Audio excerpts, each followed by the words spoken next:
Welcome, everyone. My name is Marion Foucault, and I am the director of UC Berkeley's Social Science Matrix. I'm delighted to welcome you to a new semester of events, starting with today's panel on Abhishek Kaicker's book, The King and the People, Sovereignty and Popular Politics in Mughal Delhi. This book goes against the assumption that the urban masses were merely passive objects of rule in premodern South Asia, and instead shows how they emerged as actors in a regime and which saw them only as the ruled. Today's event is part of our Authors Meet Critics series, which feature critically engaged discussions about recent books by faculty in UC Berkeley's Social Sciences Division. The event is co-sponsored by the Institute of South Asian Studies and also by the UC Berkeley Department of History. Now, we have some very exciting events coming up this spring semester. I'll just mention the next two. On February the 3rd, we have another Author Meets Critics event with Professor Charlie Eaton, a UC Berkeley graduate and currently at UC Merced in the Sociology Department, on his book, Bankers in the Ivory Tower, The Troubling Rise of Financiers in US Higher Education. And he will be in conversation with Professors Emmanuel Saez and Jonathan Glater. And the event will be moderated by Jennifer Johnson-Hanks, Executive Dean of Berkeley's College of Letters and Sciences. On February 24th, we have a Matrix Distinguished Lecture by Professor Will Davis, titled The Problem of Trust in the Digital Public Sphere. And we'll have another Author Meets Critic on March 7 on Martha Wilford's book on pre-colonial legacies in post-colonial politics, representation and redistribution in decentralized West Africa. And many more events. You can find them on our Matrix website or by signing for our newsletter. So now, without further ado, I would like to introduce our moderator, Pradeep Shiber. Pradeep Shiber is professor of political science at Berkeley. He studies the politics of India, political parties and party systems. His recent research is on the influence of ideology on party system change, religion and politics, elections and parties, and the politics of development in India. Ideology and Identity, the Changing Party System of India, co-authored with Rahul Verma, was published by Oxford University Press in 2018. The book lays out an ideological framework for understanding party system change in India since 1952. And it also explains the reasons behind the rise of the religious right-dominated party system in contemporary India.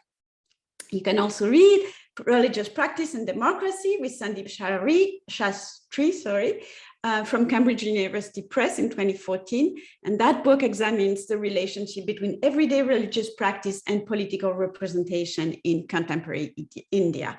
So without further ado, I now turn over to Pradeep for opening remarks and panelist introductions. And I very much look forward to a great panel. And thank you all for being here. Thank you so much for the introduction, and thank you so much for giving me a chance and an opportunity to be present at this wonderful conversation. When I was asked to moderate this panel, I thought for a moment, and then I realized that it would be really interesting to be a part of the conversation on Abhishek Kaicker's book. The book is entitled The King and the People, Sovereignty and Popular Politics in Mughal India.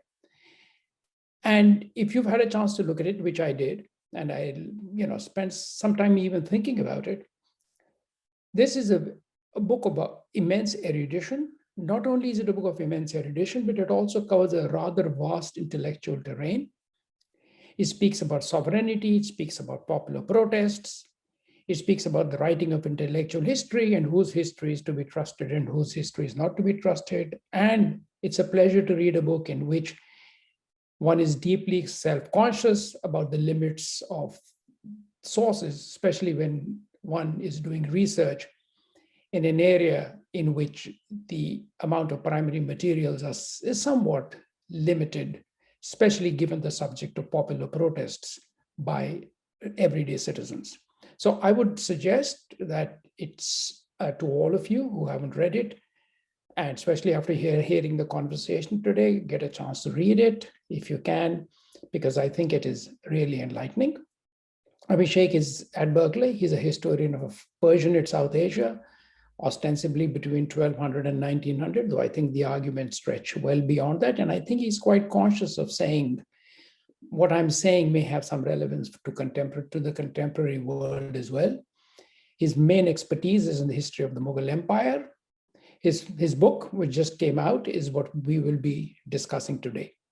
Our two discussants are Professor Arti Sethi, who is in the Department of Anthropology, who at UC Berkeley, she writes on agrarian life, debt, and capitalism. She's also more broadly interested in comparative religion, cinema, media, and visual cultures, the study of caste, structural violence, and social and economic inequality in South Asia. Our second discussant is Asad Ahmed, who is a professor of Arabic and Islamic Studies in the Department of Middle Eastern Languages and Culture. He also directs the Middle Eastern Studies Center at Cal. Most of his work is on Islamic intellectual history. He's the author of 3 books, A Religious Elite of Early Islamic Hijaz, Avicenna's Deliverance, and Palimpsests of Themselves. The plan, as you heard, was that Abhishek will speak for about 20 or 25 minutes. Each of the discussants will have about 10 or 12 minutes each to offer their comments. We will then open the floor up for questions, and I may pop in with a question or two myself. So without further ado, Abhishek, the floor is yours. Or the screen is yours.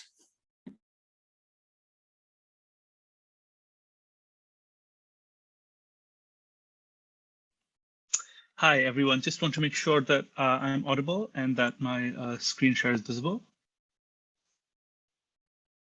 If that's the case, please let me know. Okay, great, fantastic. So I just want to begin by, first of all, saying thank you very much to the Social Science Matrix and Professor Foucault, etc., for allowing us to have this wonderful conversation. I'm deeply honored and delighted to be able to have this conversation with Professors Sethi, Chibar, and Ahmed, who have been at various points interlocutors and have contributed materially to the writing of this book in ways that they may or may not recognize, but I'm grateful to them.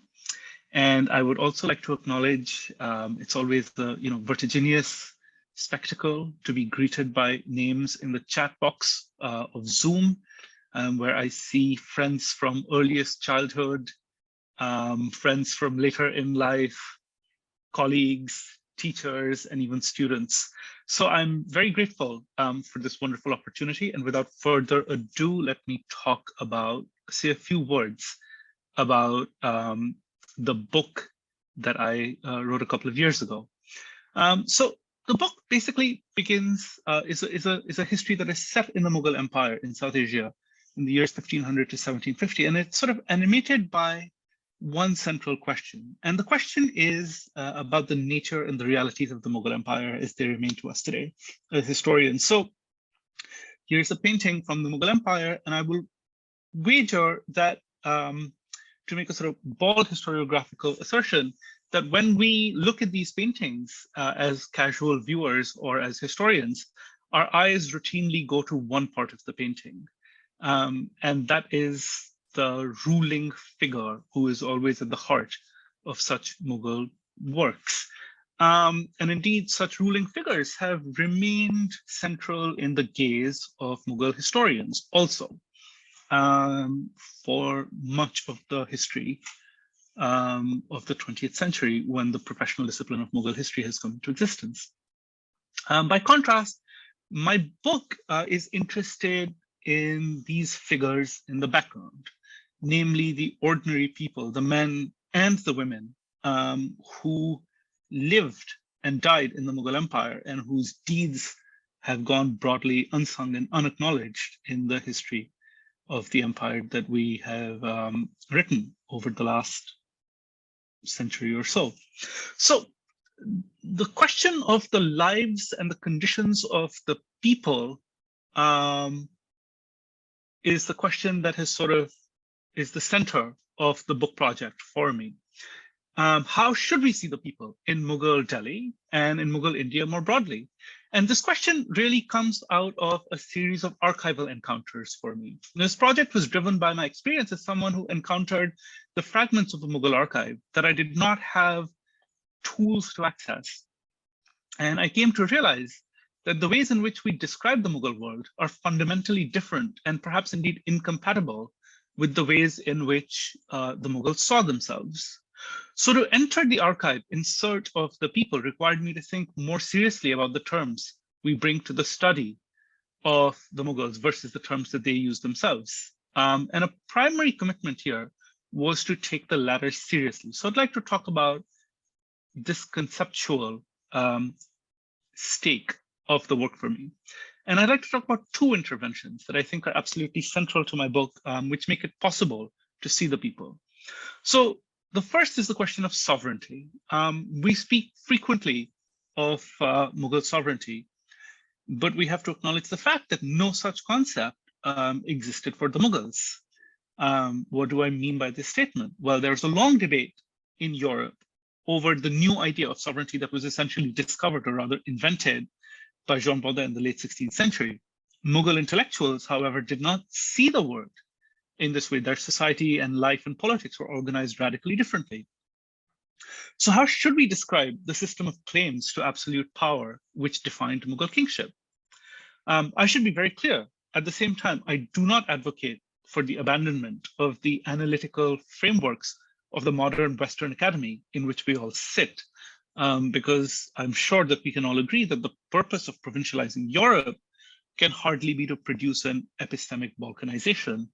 And therefore, the challenge for me was to be able to try to think about the ways in which the Mughals saw themselves without necessarily yielding the entire conceptual apparatus to something that came from the outside. So in my work, I decided to focus on one prominent term in the sources that I encountered, which is the idea of daulat, a term that means fortune as such. And through a kind of philological attention to texts of varying genres, such a focus made it possible to speak of what I call a discourse of sovereignty, in which Mughal ideas and expressions are given primacy. And I will say more about this shortly.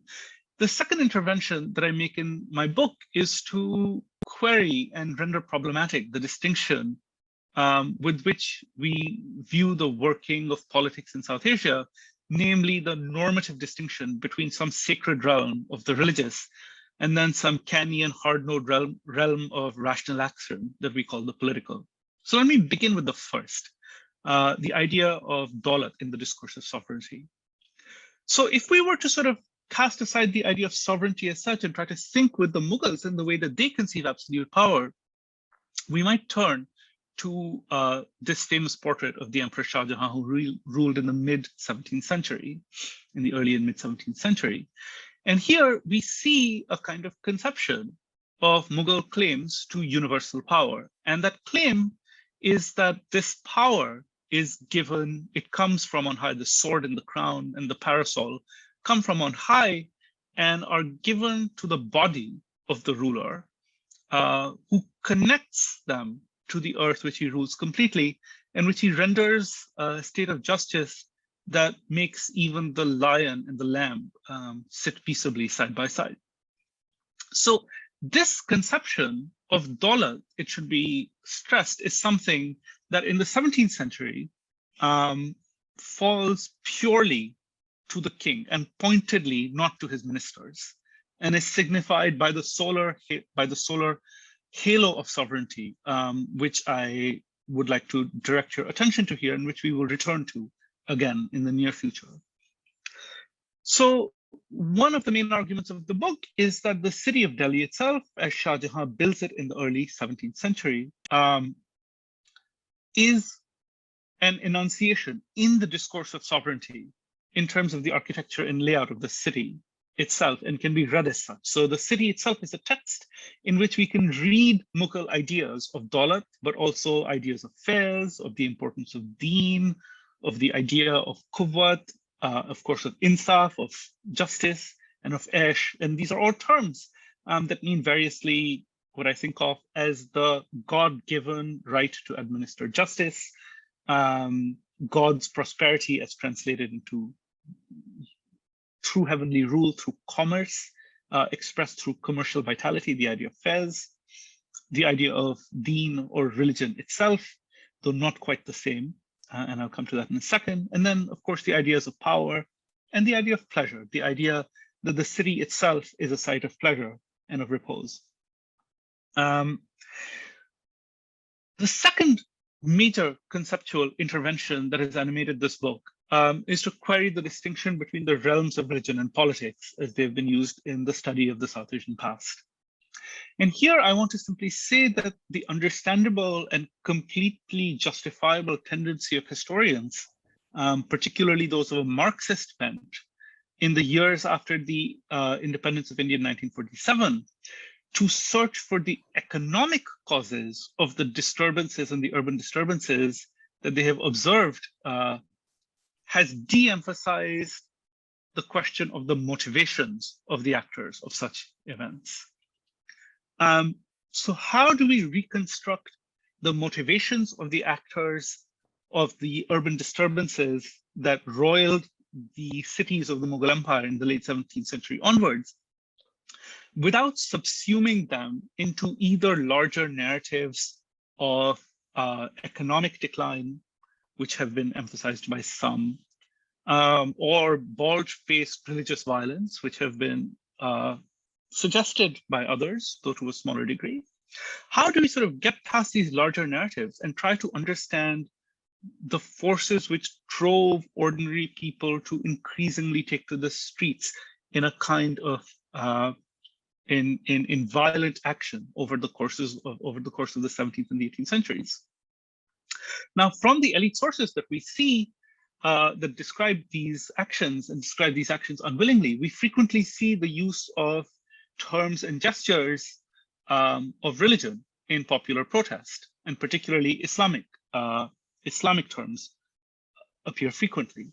So how do we make sense of this? Well, one way to make sense of this was advocated by the enormously influential work of scholars such as Bernard Lewis, whose very famous book, the Exxon lecture, which later became the book, was the political language of Islam. And this suggests that Islam is a kind of singular religious entity and that it generates a singular political language.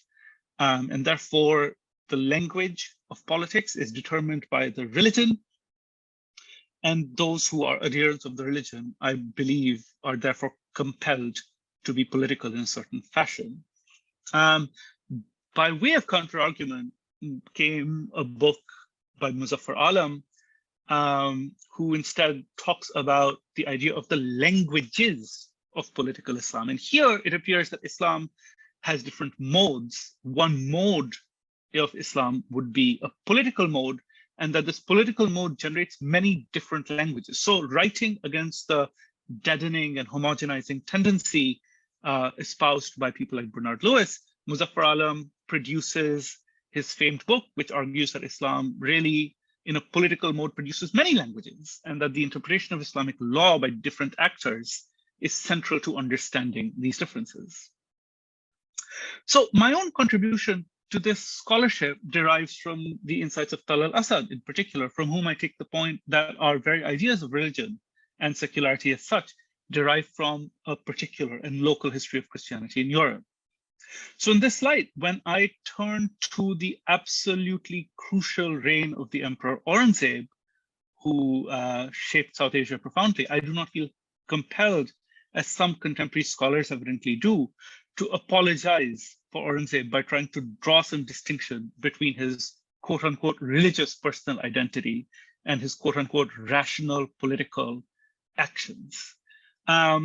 My claim is to basically say, if we might suspend for a moment the distinction that we bear in our heads between the political and the religious, which I want to add in South Asia, certainly is a distinction that is enforced and appears under the auspices of colonial rule in particular. So if we were to suspend this colonially enforced distinction between the political and the religious, it becomes possible to see, for instance, that Aurangzeb's attempts to impose discipline on his fractious and vast realm in South Asia in the course of the later 17th century is by the application of law. And the law for Aurangzeb obviously is the only law that he knows, which is Sharia. And the goal of the application of this law is to weld the many small c communities of Muslims that are spread across the subcontinent with their own diverse views, beliefs, and practices into what you might think of as a capital C community of Islam that is personally obedient to the ruler. And so in this way, I see Islam as a language of politics, a language through which Aurangzeb speaks to speak and discipline his subjects.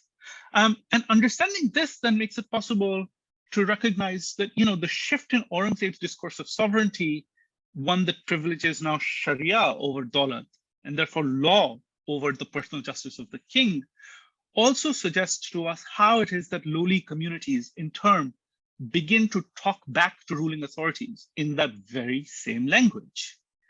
So in that sense, as a language of popular politics, Islam in the hands of the people should be seen as a kind of parole in terms of dissocier, or a tactic in terms of disserto, but a way for ordinary and marginalized groups to be able to assert themselves against ruling authority. And so this recognition, I think, allows us to see the historical transformations which are absolutely crucial over the course of the 18th century, and which determine the course of the empire over this period.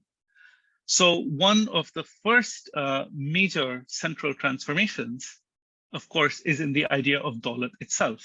And I make the claim in the book that over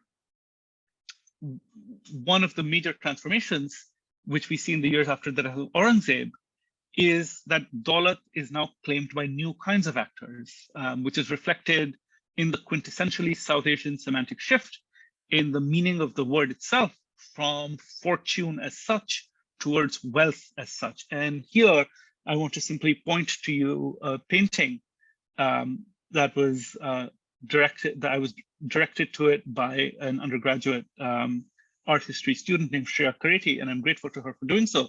I wasn't aware of this painting when I was writing the book, or it would certainly have entered my book. But it's a painting from the early 18th century, which is an enigmatic and interesting painting because it seems to indicate a lady, perhaps even a goddess, who stands on top of a kind of yellow circle, which reminds us increasingly immediately of the halos that used to adorn Mughal kings in the 17th century. But this halo appears now as a gold coin, and there's a sun that rises in the background, the sun of Daulat perhaps, and gold coins also fall from her hands, to which all people of the world seem to be reaching. And so in this sense, here is a kind of canny recognition, a kind of recognition by the painter, which is, I think, visible also in the glint in the eyes of the figure who stares at us, that Daulat now means something other than heavenly approbation, that now it means wealth as such, that the idea of Daulat has shifted from the fortune to command, but rather to the command of a fortune to play upon the works of Bernard Cohn from many years ago. So this transformation in the idea of Daulat and the denial of kingly Daulat, it's shifting to the sense that wealth gives power, is something that clearly accompanies the regicides that destabilize the imperial order after Aurangzeb's death and mark the dispersal of power, which takes place in the decades after Aurangzeb's rule, in which something like 6 princes rise and fall from the throne in about a 20-year period of time. So what is important, however, is that these actions by the nobility of the empire, this newly empowered nobility, to delegitimize the older discourse of sovereignty of the king, are routinely opposed by ordinary people, both in the deposition of the Emperor Farrukhsiyar in 1719, where I argue a popular rebellion actually forces the hand of the leaders of the coup against him, and in the dethronement of the Emperor Muhammad Shah in 1739, where I suggest that a kind of popular revolt to preserve Muhammad Shah in the face of Nadir Shah's invasion leads to a massacre of the city's people. So here we see a sense of the kind of acquiescence and joining of people to the imperial order to preserve it in the face of external threat. But more broadly, the 18th century sees also the creation of new forms of resistance to imperial rule. And I discuss these in chapters in the book.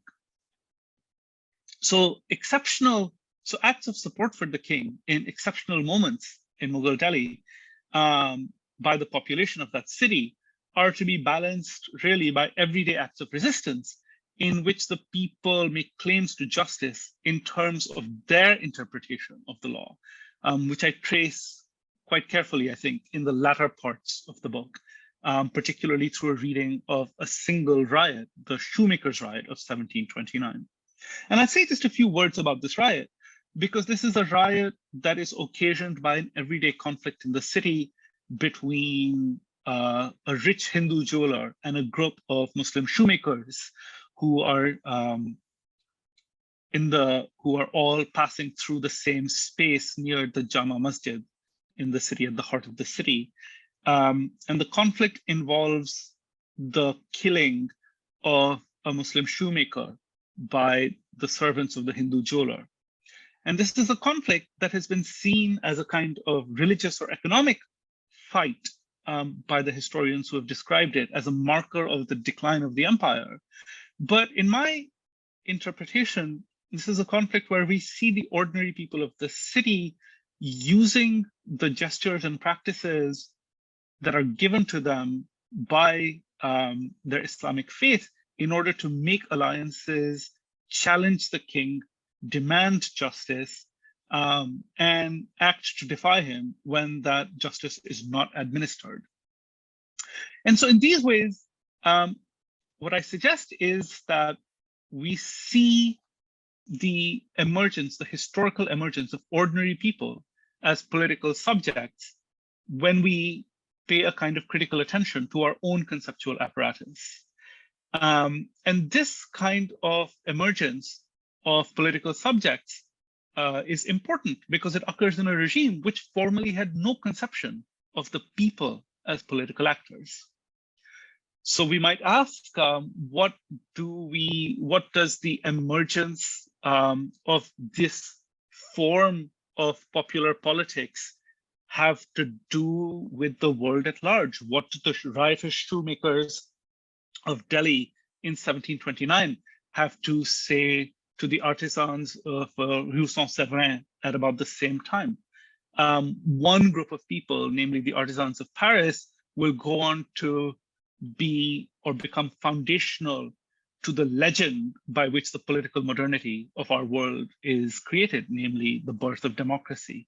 As such, the shoemakers of Delhi fall into obscurity. And it is true that political revolutions that define global modernity are not shaped by the shoemakers of Delhi, right? But at the same time, people like the shoemakers of Delhi do create a practice of popular politics as such, which blends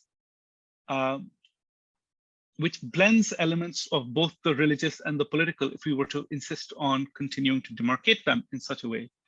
And that this form of politics that is created by the ordinary people in the Mughal Empire, in conversation with the reigning power of the Mughal Empire, becomes, in a sense, paradigmatic of popular politics in India as such, and I believe remains visible around us in India to the present day. So this is a claim that I hope to articulate in my future work, but I will stop at this point simply to say that these are the core conceptual interventions of the book, and I look forward to hearing the response of my learned colleagues and to the broader conversation that ensues. Thank you so much, Professor Kaicker. Professor Sethi, the screen is yours, sorry.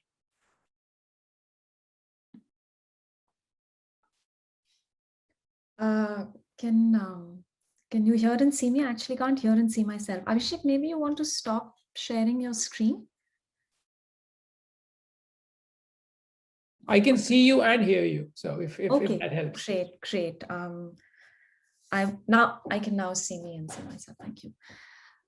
Thank you very much. I want to first thank the Social Sciences Matrix for inviting me to discuss and offer a few comments in the time that I have on this wonderful book. Abhishek and I have had many years of conversation around these topics. We are also both residents of the city of Delhi at some point in our lives, and reading this book sort of produces both a form of longing and a kind of homesickness. So thank you, Abhishek, for writing this book, and thank you for inviting me to respond to it. In the time that I have, I will very quickly, actually, and this was probably going to be a bit repetitive, recap some of the main arguments that I see Abhishek's book making, and then towards the end, place sort of three questions to him and probably out for discussion as concluding remarks. So as the title of this book suggests, and as Abhishek has spoken about, this book is centrally concerned with the problem of the people and how the people emerge as political actors in the site of a city. This is a form of urban politics in the 18th century. Now, through this book, Abhishek continuously troubles this notion of who the people are and what categories, what this category encompasses at various points in the book. He begins the book by stating that this idea of the people is inseparable from the king.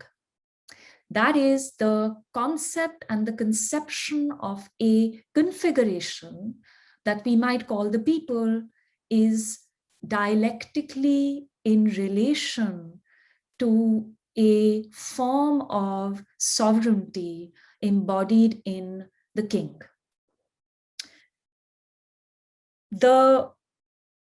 This attention to the emergence of the people as political actors is, of course, is a major departure from the way in which the actions of people have been thought of in historiography. That is, that the people were pre-political, that the people, as Abhishek says, were driven either by economic exigencies or by religious fanaticism. That is, as a kind of, the people are sort of instinctual. There's an instinctual relation in the people to immediacy. In contrast, Abhishek makes a series of arguments. He does say that the people are to be thought of in relation to religion and in relation to the economy, but in new ways. So Kaicker looks at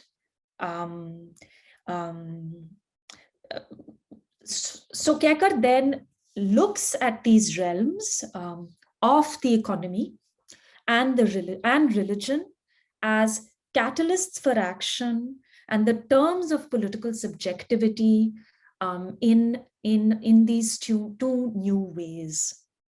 So first, and on the basis of that, he makes these four major arguments. So the conditions of this new political subjectivity, this new political formation of the people takes form in urban life. That it is in the new conditions of commercial activity and the spatial configurations of the city of Delhi that the urban poor and the urban poor emerge as political actors. Second, that this configuration of the people is in relation, as I said, to the body of the king. Abhishek talks about Daulat here as the conception of Mughal sovereignty in relation to which the people come into being. Now, there is something very interesting about Daulat, because Daulat gives the people a form of unmediated relation to the body of the king. By unmediated relation, I mean, and Abhishek demonstrates this first in his opening chapter on the Nadir Shah invasion, where he talks about how we can see these two political formations. The first is, of course, the nobility and the aristocracy, who act in ways to compromise with Nadir Shah, and the people who rise up in defense of their king. The people rise up in defense of their king because the people have an unmediated relationship to the body of the king. And that unmediated relationship to the body of the king is produced through the specific discourse of Daulat. Daulat, as Abhishek narrates it, is a form of it's a kind of materialized sovereignty. It's a form of materialized sovereignty which is not discourse alone. And there are two aspects of Daulat that I, as an anthropologist, find very interesting. The first is, and what I mean by its materialization, Daulat partakes in this conception of two very central modes of sacralization in the subcontinent. The first is somatic touch, what we also call sympathetic magic. Touch is a hyper-valued mode of contact and relationality in the subcontinent, and material resonance. This, and I'll raise this in the end, certainly has to do with caste as a social structure.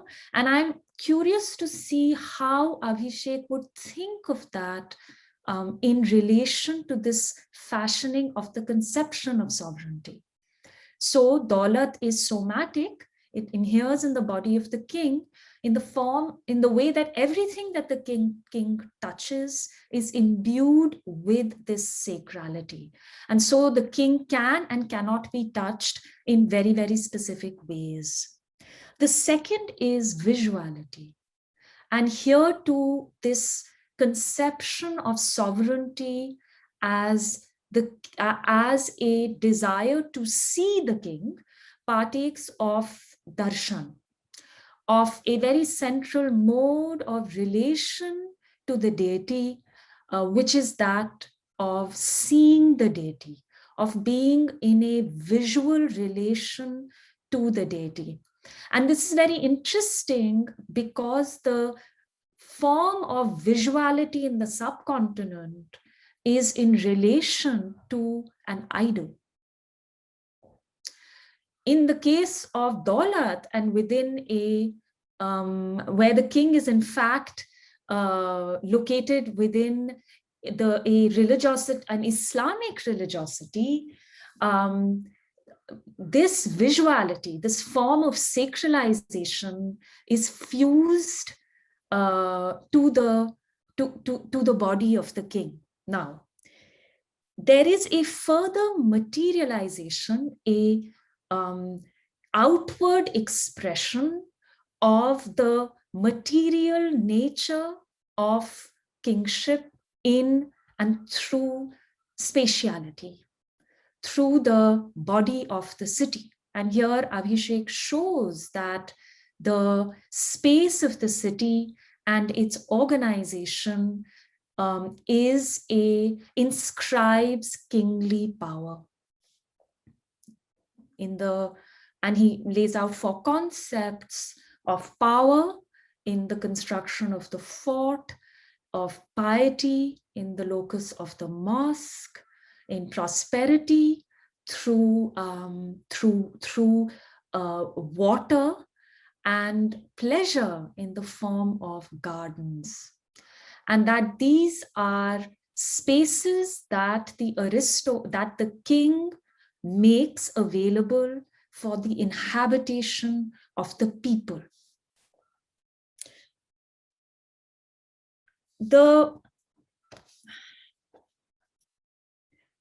This conception of mystical kingship that Abhishek places centrally as this mode of unmediated contact with the king begins to transform under the reign of Aurangzeb, where a form of daulat based on this kind of visual and materialized relation to the body of the king transforms into a legalistic and bureaucratized relation of law. And Abhishek here then, as he's just told us that this transformation in the conception of daulat and of sovereignty under Aurangzeb then also opens channels for a different kind of personal relationship to the sovereign. This kind of personalized relation to the sovereign enables the emergence of the people as political actors and the marshalling of Islam as a language of popular politics. Here he is showing us that Islam provides we could say, a kind of civic mode where Islam enables the marshalling of symbolic gestures and vocabularies through which a demand for justice and so the accountability of the sovereign as the dispenser of justice can be made. I have, and I'll end here by asking what this book has to tell us about the subsequent histories of politics in the subcontinent. The first, and I think it has a great deal actually to offer us in terms of thinking about the subsequent histories of the subcontinent, and particularly also about where we are today. And by this, I mean that if this book is right, and I think this book is right, it produces it shows us that, in fact, political power and a conception of sovereignty in the subcontinent have always been located within a discourse of religion. That it is not possible, just as thinking about the sphere of religion cannot be thought of outside politics, then equally, it is not possible to think of politics outside religion. Which then means that the colonial and the post-colonial state, which attempted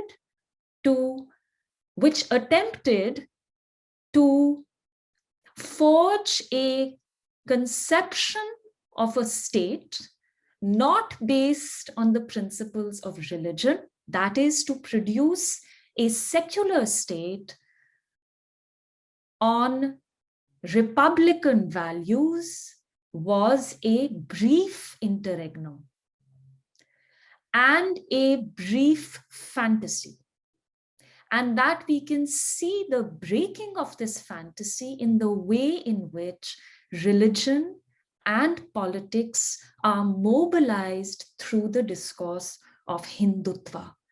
But Hindutva is only a recent iteration of a long-running modern discourse of trying to reforge in the decades after the Mughal Empire, to reforge a relationship between the state and the place of religion in that state, to give to the state a full content. What the post-colonial wager of the Indian nation was that the abstract category of citizenship in relation to a secular state would fulfill a democratic aspiration.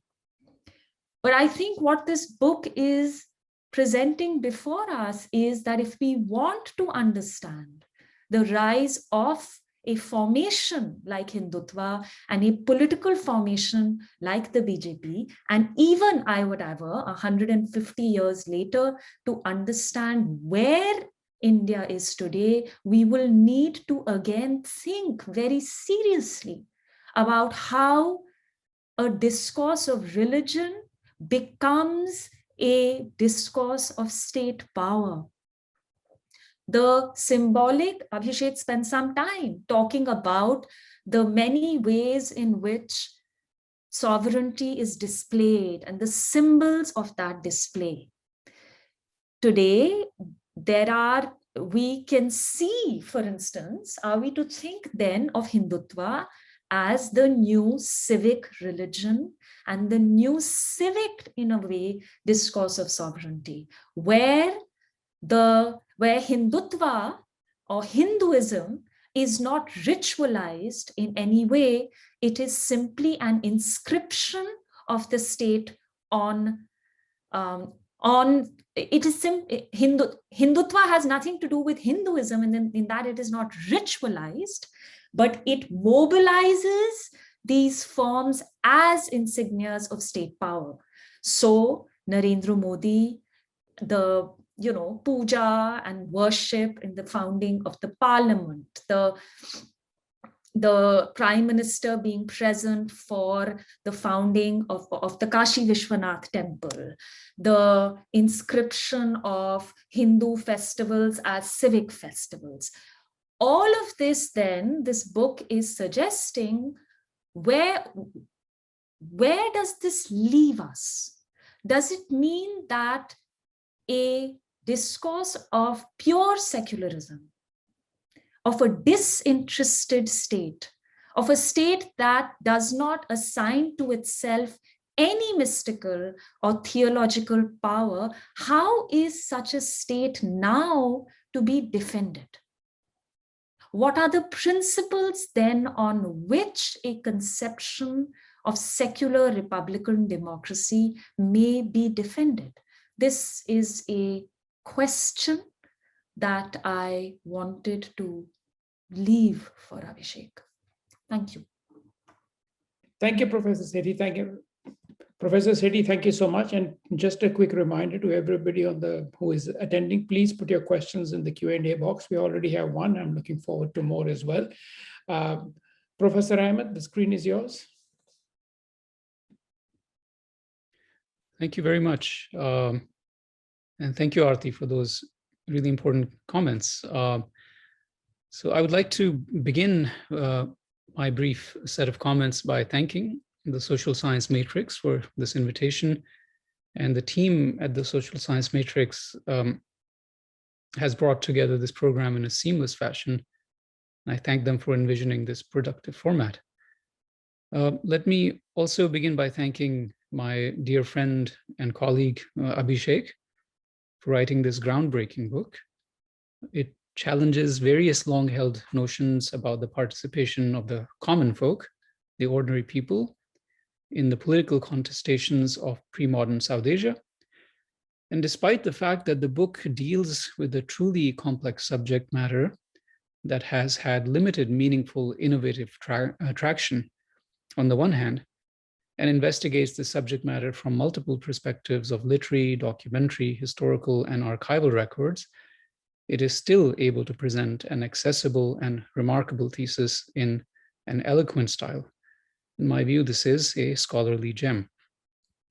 Abhishek investigates the manners and modes of the participation of ordinary people in matters of politics in 17th and 18th century Mughal India, shedding the reductive idea that the various political upheavals of the period were either responsive to economic discontent or religious fanaticism.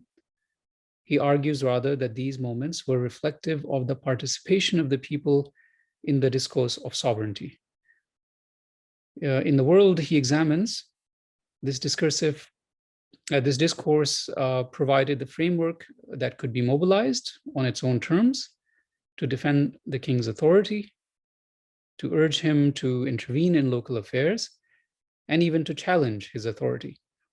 In other words, the explanation of such moments of upheaval lies beyond the facile references to economic woes and religious bigotry and division, and of imagined identities. Rather, a sensitive reading of the sources reveals that the choices of the people were guided by their participation in established notions of legitimacy and its representation in a distinct discursive language. Now, as I noted just now, Abhishek's masterpiece is buttressed by the evidence of multiple types of sources and multiple approaches. As he notes, in the vast majority of cases, the ordinary people are hidden from view. Their own voices are suppressed, and their agency is mediated by the pen of the elite. This happens to be the case often, even when the author is a marginal figure, as such a person's network of connections would tend to revert to the specialist circles. Thus, a major task of the book is to unravel the discursive codes of the authors in order to be able to tease out the nature and meaning of popular participation in political affairs. This is no easy task, but I think Abhishek carries it out wonderfully. Now, as this exercise for which we are gathered today is meant to take us, meant to make us extend beyond ourselves a bit, in other words, I am supposed to offer some critical perspectives. Let me offer an analysis of one episode that Abhishek presents in his book to determine whether we might view the matter with a renewed glance and through some new refractions. So I take as my example an incident in 1740. This occurs around page 230, 231 of the book. So it's an incident in 1740 when a nobleman and chronicler, Shakir Khan, discovers that the revenue collector of his family, a man named Anup, had been embezzling the funds of the family. The accused person had taken refuge in the house of a Hindu nobleman, Jugal Kishore, who refused to deliver him to Shakir Khan. This led to a protracted affair, which involved the gathering of the nobility and, more importantly for Abhishek's work, the common people in support of Shakir Khan. It is here, Abhishek reports, that the language of Shakir Khan's chronicle takes a decisively religious tone and turn. And it is some elements of this discourse highlighted by Abhishek that I wish to turn. The specific expressions are important, in my view. The specificity of them is important within Islamic discourse, and it might tell us something about how we might wish to read this source. Shakir Khan presents Jugal Kishore as an unbeliever, as a kafir, citing that Nizam al-Mulk had instructed the soldiers to, quote, ruin that infidel's house, end quote. The infidels were, quote, to be sent to hell, end quote, by the soldiers. Then vagabonds began to encircle the unbeliever's house. And here the expression is, they began to encircle the house, quote, like so many ants and locusts, end quote. They were, and again I quote, packed so closely that not even a mustard seed could fall to the ground. There were so many of them, appearing as, again a quote, an army of Allah, Junud Allah. And when at last a resolution is at hand, the people would not disperse, since they are the people, again quote, the people of the armies of God, striving to preserve the honor of Islam. Mardum-e Junud Allah ra himayat Islam daryafte ast. The clever way that is now found by Shakir Khan to find a resolution to this impasse is to declare that Anup was not an unbeliever. He's not a kafir. Rather, he is simply unthankful for the grace that had been afforded to him. In other words, he is a kafir-e-ne'mat. So the expressions that are presented here by Abhishek and the close analysis he has offered gives us the tools to think about this text more closely. Abhishek notes astutely how a dispute concerned with a personal financial matter had suddenly taken on the colors of religious discourse. And he also notes that this language, despite the differences in the ranks of the people, had produced a momentary solidarity and had given them all equal agency through the discursive space they had come to share. But I feel that there is perhaps more to the particulars of the case. And it makes me wonder about the extent to which the memory of the event and the mobilization of the masses is a performative reenactment of history. In other words, the incident, real as it was in all the modes and manners discussed by the book, this did happen. The incident was generated through a discursive and representational transport of the participants and the reader from the historical moment to a literary discursive one. The intertext that might explain how Shakir Khan is reporting is very much the Quran and to some extent the Hadith, or the sayings of the Prophet of Islam. In chapter 7, verse 133 of the Quran, for example, we read, quote, so we sent upon them the flood and locusts and lice and frogs and blood as distinct signs, but they were arrogant and were a criminal people, mujrimun. These verses speak of the people of the Pharaoh who had been granted the grace of God, the ni'mah, that we found in this quotation from Shakir Khan, and who were unthankful. The Pharaoh here is, I imagine, Jagal Kishore, and the people who have amassed outside his mansion are the warning locusts sent against him and the criminal he harbors. Similarly, Quran 54:7 reads, quote, the hour has come near and the moon has split in two. Again, we might remember that Jugal Kishore's mansion is on a street called Moonlit Avenue. And I continue the quote, and they denied and followed their inclinations, but warning does not avail. The day the caller calls to something forbidding, they will emerge from the graves as locusts spreading. The scene presented by Shakir Khan is apocalyptic, in other words. It's a reckoning for the crimes being committed. The armies of God, in addition, are ubiquitous in the tradition, in the Quran and Hadith, for example. But as Abhishek hints in his analysis of this particular episode and mentions explicitly throughout the book, they appear as the armies of justice and of the faith, of deen. For example, and this is in my view, when I was reading this episode, the intertexts were percolating in my mind. If you look at Quran chapter 110, verses 1 to 2, they read, when the victory of God comes and you see the people entering the faith of God as armies, meaning in great numbers, then praise your Lord and seek pardon. He will forgive. And here again, the expressions echo in my mind. إِذَا جَاءَ نَصْرُ اللَّهِ وَالْفَتْحِ وَرَأَيْتَ النَّاسَ يَدْخُلُونَ فِي دِينِ, again, the expression that occurs, فِي دِينِ اللَّهِ أَفْوَاجًا, Fauj, or Junud. These are expressions that keep occurring in the Quran as armies. فَسَبِّحْ بِحَمْدِ رَبِّكَ وَاسْتَغْفِرْهُ. So praise your Lord and seek his pardon. إِنَّهُ كَانَ تَوَّابًا. He is forgiving.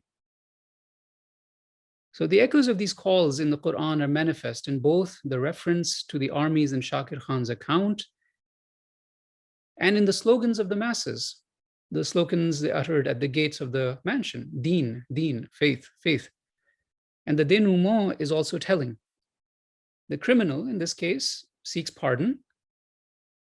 He is no longer an unbeliever. He is not a kafir. He is only a kafir an-ni'mah, unthankful of the grace, which is an important theological distinction, rather well known in the Islamic tradition, found in the sources that allows those of divergent theological views still to remain within the fold of Islam. In other words, it's an expression used to maintain the status quo after a breach has been presented. So my reading of the episode can certainly be reconciled with what Abhishek has said. The masses are participating in the cause of justice, and they arrogate the agency and sovereignty to themselves in the apocalyptic moments that are described in the Quran. In this manner, they also gain solidarity, implicitly referring the grounds of this solidarity to the discursive features of the religious texts. But the specificities of the intertextuality also raise some questions. Should I read the source merely in terms of its intertexts? Were the masses imagining their participation in this moment in these same terms as an apocalyptic reenactment in the name of justice? Is their relation to each other mediated by the divine? And if this is an instance of agentive participation on the part of the masses, must a theory of such participation be reductive to a discursive space? And whose discursive space is that? The questions I have just mentioned do not undermine Abhishek's robust thesis, but they do invite us to reflect on stretching it in other directions. And I would leave that point here for you to reflect on, and perhaps Abhishek will have something to say about that. But let me end the comments I presented by referring to another episode. This is not in Abhishek's book. It in fact comes from the next century, and I will not analyze it, but I wonder if you and Abhishek would like to reflect on it in terms of the gestures and practices and theoretical frameworks Abhishek highlights in his book.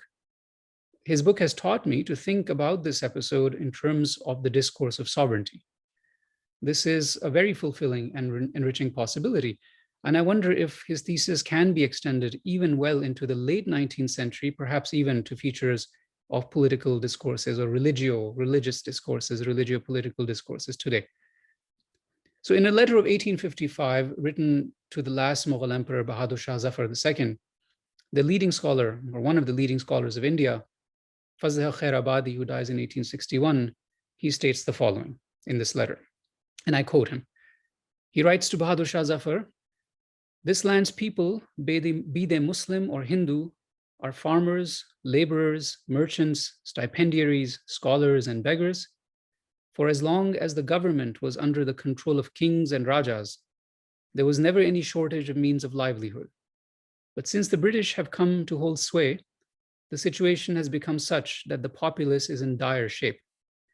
This is so because all but a few means of livelihood have been closed off by the new government. And even now, as the skeleton of governmental organization is transforming, these means seem to be disappearing. The government has taken control of all commodities such as cloth, wool, horses, and so on. It brings these items from England and sells them in all the cities of India to make profit, leaving no possibility of profit for its own citizens. In addition, according to the laws of 1801 and 1803, the government has stipulated that no non-Kharaj land, which is a specific category, which we can talk about, no Kharaj land will be confiscated regardless of its status.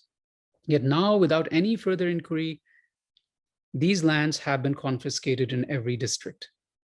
Taxes have been increased on the poor farmers to the point that they have left their lands and have taken to begging. despite all these troubles, and this is important, we formally received the command from Sir Charles Metcalfe that the poor should perform the function of guards at neighborhood checkpoints. This had never happened in the days of the sultans, but the command of the ruler is not to be disobeyed. And so we complied. The government, despite its unwise and unjust objectives, is legitimate, it's shari, because it is agreed to be so. As such, its particular commands and laws are also legitimate, though these do not correspond with the Sharia in a number of ways. So I leave you with this, with reflecting on this letter, because it seems manifestly to talk about economic issues. It refers to a religious discourse. But in light of the way Abhishek has read his sources, I wonder if we can complicate things even for this late source. So thank you, Abhishek, for enlightening us with this incredible book, and I thank you all for listening. Thank you so much, Professor Ahmed. Fabulous sets of comments. And I'm going to take a moment just to pick up on something that Professor Ahmed said. I'm going to ask Abhishek to also think about this. You started with Baudin as a political scientist. This issue of sovereignty arose precisely in medieval Europe, not in England, because medieval Europe was worried about sovereignty. The French king had to think about being sovereign. Sovereignty was never at stake, as Professor Ahmed's critique also points out, the passage you just read, in South Asia for very, very long periods of time. So I think, so the question to you is, how far is it fair to pose, and sorry for being rather direct about this, to use sovereignty as a straw man, which is coming out of a very, very particular French context. There is no debate on sovereignty even in England. They did not need to come up with the theory of sovereignty. So that's just one little question for you. And the second question is with something, you speak a lot about, just the naive empiricist in me, about cobblers and jewelers as common people. But I'm asking myself, is a shoemaker really a common person? Especially in this period of time. Is a jeweler really a common person? Number one. And number two, when I think of these riots that are happening, the economics of the riot is completely missing. And in the following sense, if you read, I'm going to harken back, to E.P. Thompson and the bread riots and the moral economy. I just don't, and the fact that that those bread riots were using the discourses of paternalist laws to actually make their claims. Why should it then be a surprise that in certain circumstances, two questions. First, people are going to use the existing laws, in which case Islam, because that provides you a justification for criticizing the rule of the sovereign, understandably, because the sovereign is trying to base their authority on a particular religious discourse. So why is that surprising? That's a tool that political scientists have said common folk use all the time, everywhere in the world.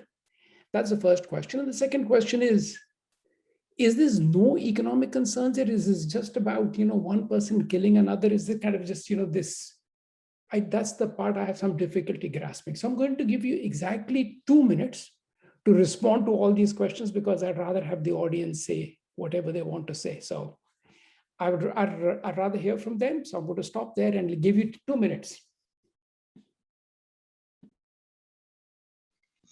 Well, I think I don't even need 2 minutes. I mean, I can simply say, I just want to say thank you to both Asad and Arti for their frankly brilliant critical interventions and comments, which I wish I had more of a chance to engage with before I wrote this book, rather than after. But I'll say something to Asad very quickly, and then to Arti. And I think, Asad, you're completely right and brilliantly correct in reading the Quranic sort of echoes that shape Shakir Khan's writing. And in fact, the text that you describe, the text that I cite, comes from a much larger compendium, lots of which is simply spent on discussions of the Quran and the Hadith and so forth. So it's completely, this makes perfect sense. And in further evidence of your point, I could point to the courtly chronicler who I used to describe the shoemakers' riot, who routinely invokes the Quran, sarcastically placing it in the mouth of the riotous shoemakers as a way of sort of making his own points about them. So, this is the only account I have of this particular disturbance, and the only direct speech that is attributed to the people who show up like the Moor and the Malk outside the doors of Jugal Kishore. The only direct speech attributed to them is the phrase "Deen, Deen." And that's all I have. And so in a sense, this is a kind of attempt to imagine the motivations of people to whose motivations I have no access of any kind, other than one word that they say twice in the text.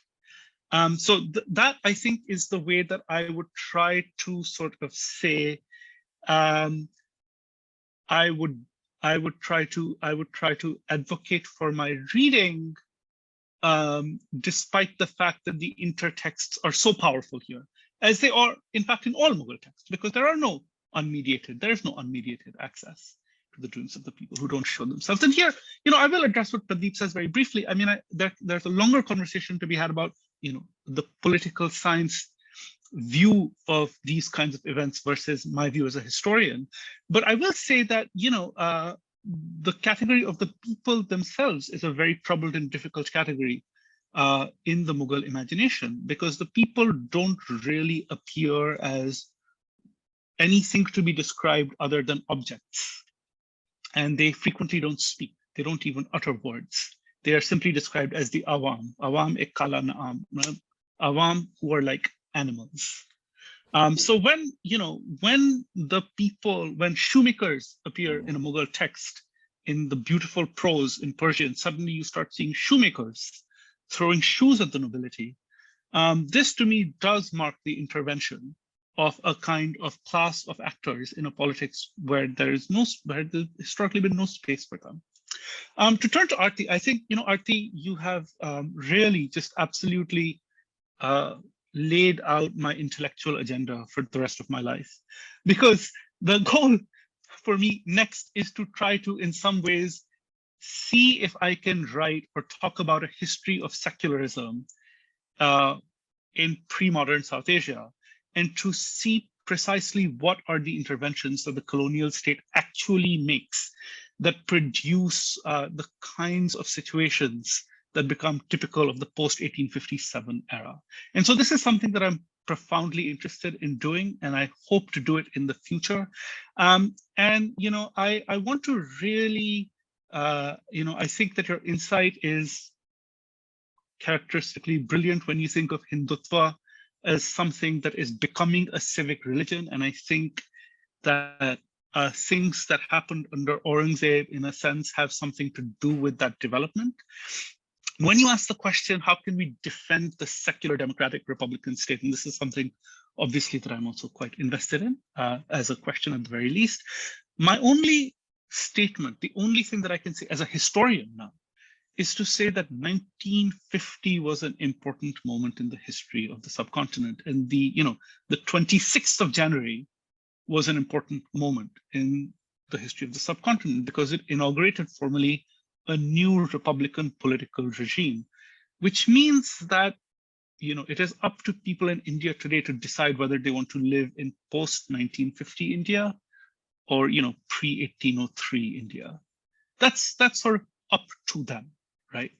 And I would like to simply make the case that the history that I present should trouble our understanding of the present, and it should bring hauntings and evocations that trouble that understanding.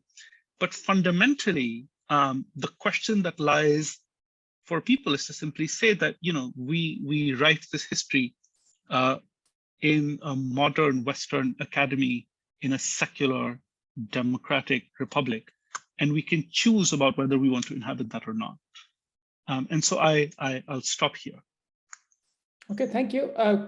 Floor is open. The screen is open for questions. The Q&A chat box is open. There's a question from Raghav. Can you read the question? Should I really read it to the audience? I'm happy to read it. And the question is, but was this just an academic position, or was there really evidence of contestation by people to the processes of power? And that's a good question that I seek to answer in my book. I hope you will have the opportunity to read it and tell me if the evidence I present holds up. to my claim that there was in fact evidence of contestation by the people to the processes of power that you mentioned here. Are there more questions from the audience? The chat box is open. The quick Q&A box is open. If not, apparently you floored everybody or you stunned them into silence. So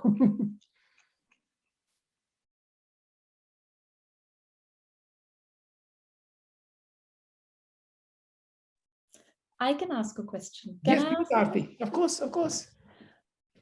I had a question, Abhishek. I hope I'm not taking time away from, but anyway, here's a question. You make a very powerful case that seeing religion as a kind of primary axis of social differentiation doesn't get us very far. And I take that point. My question is, and you come to this only, it's scattered through the book, but then you actually begin to think about this at some length, is when it comes to the shoemaker's right, which is that the primary axis of differentiation is caste. And how then, I mean, if it is difficult to recover the voice of the people, it is even more difficult then in your account to recover the voice of the people themselves as a disaggregated multiplicity. How does one read for the inscription of caste everywhere? So, for instance, you have a tantalizing reference to where a Hindu woman, the Turanis take away a boy and shave his head. There's a ritual in which women realize or recognize that despite the fact that caste taboos meant that the boy should not have been shaved, this was done. And then when the shoemaker's right, of course, you spend some time talking about the troubled category of Islam on the one hand, and the fact that these are leatherworking castes whose religious identity still does not do away with their relation to what is considered to be polluting occupations. And finally, the gesture of throwing shoes, that gesture of making leather touch, again, a somatic contact with the body or with the head, is to me very, very, again, a way in which we can see how caste is such a primary mode of the operations of power in the subcontinent. And I was wondering if you could say just a little bit about that. Yeah, so I think, just a little factual point. I think, anybody of a certain age who remembers that famous interview with George Bush in Baghdad, where he had a shoe thrown at him, will remind us that the gesture of showing or throwing shoes actually has a larger valence in the, Islamic world as a whole. So there is I think that there's certainly a charge in the Indic case, but I think that it's one that's sort of more widely spread. I think that a history of caste in the Mughal period is something that urgently needs to be addressed and written. And I didn't do it in this book. But I think that it's not impossible. And I think it's something that needs to be done. I suspect that it will lead us in directions similar to the direction of this book, namely that it will trouble our understanding of what caste is. Because I think, again, our understanding of caste from the present, given its implications in the politics of South Asia, is a very particular understanding. And my suspicion is that whatever we think caste is will probably change in some ways, were we to really spend some time thinking about it in the Mughal Empire. So that's all I have to say about that. But I want to sort of, I want to address one more point that Asad made.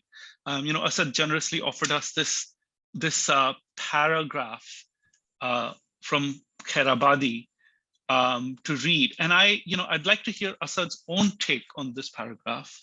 But I'll also add that I do mention in the book that the last instance that I can conclusively demonstrate of the invocation of the discourse of sovereignty in sharp terms is in fact the beginning of the mutiny in Delhi, where the people, where the riotous, rebellious sepoys show up, ironically, as it happens, at the window of presentation, at the place where Shah Jahan gave darshan, and demand entry into the city so that they can punish the Christians who it is, alleged are destroying the.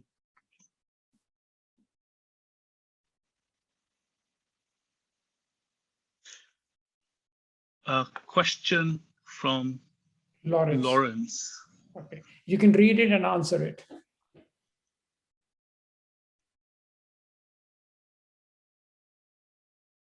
So Lawrence asks, what extent the transformation of Daulat carries a Weberian cast of bureaucratization, and to what extent this qualifies the important discussion of the religious and political here? How does the analytical inseparability of the religious and political shift over the axis, as narrated today, of the transformation in the time of Aurangzeb? But I'm not sure this is ready as a question. It says, Lawrence, would you like to broaden this question, Lawrence, directly? If you'd like to. Lawrence can't join us. I don't know if he's allowed to. Hi, Lawrence. Hi, I think I can now, but it's great.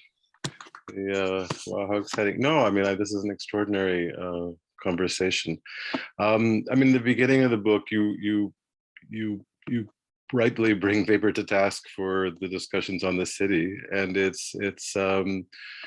and I haven't looked at the book in since it came out, but I was just trying to think, given the important points that Arti makes and its demands on thinking about the contemporary, just to what extent the analysis here of something like of the religious political shifts over the course of the pre and post Aurangzeb transformations that at least today you were narrating through these images.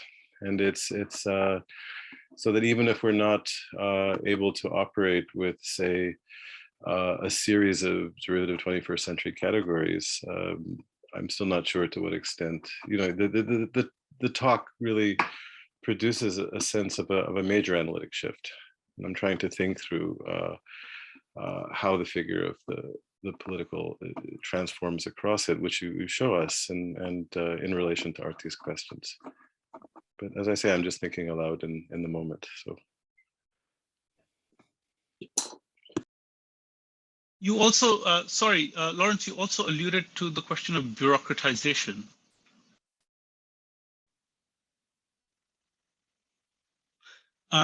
But in terms of the transformation of the political itself, it seems to me that this is not a transformation that can be mapped on neatly to a story of bureaucratization. And again, I'm very wary of the return of Weber, because it was in a sense much of what I'm arguing against is precisely the kind of Weberian history of the Mughal Empire that was written in the 1970s and 80s, which, for instance, saw the empire or the emperor as a patrimonial bureaucratic figure, so neither here nor there in a sense, recognizing on the one hand the presence of a certain kind of bureaucracy, but on the other hand, still thinking of the king as the sort of father of all the people, so that it could be argued, for instance, that the city of Delhi was merely an extension of the household of the king, as if every house in the city of Delhi was merely, just an antechamber to the house of the king. And I have a different view, clearly. So I think, in terms of bureaucratization and politics, I think that there is also a story here, but I'm not quite sure precisely how to address it. I suspect, Lawrence, if you want to specify. I also see Bob Goldman has his hand had his hand up, and so I was wondering if Bob also wanted to join the conversation. Brian McDonough is asking, I think it's 1:30, so I do not know what the matrix rules are. But Brian McDonough is asking in the chat, the question is, what do you say about beyond the urban context of Delhi? And I think you do answer that in the villages. Well, lots of people have spent a lot of time talking about the relationship in the villages. Professor Irfan Habib's, magnum opus on the agrarian system of the Mughal Empire, and all of his subsequent work has really set the tone and shaped our field for the villages. And so in a sense, my book is actually an attempt to get to the city and out of the village rather than the other way around. Okay, ready. I think I'm getting signals that it is time for us to, so thank you everybody for this wonderful conversation. Thank you, Abhishek, for writing a provocative book. Thank you, Professor Sethi and Professor Ahmed for such absolutely wonderful comments. And thank you for the panelists for participating, and to the attendees for listening. And thank you to the Matrix for organizing this. So, bye-bye. Thank you all.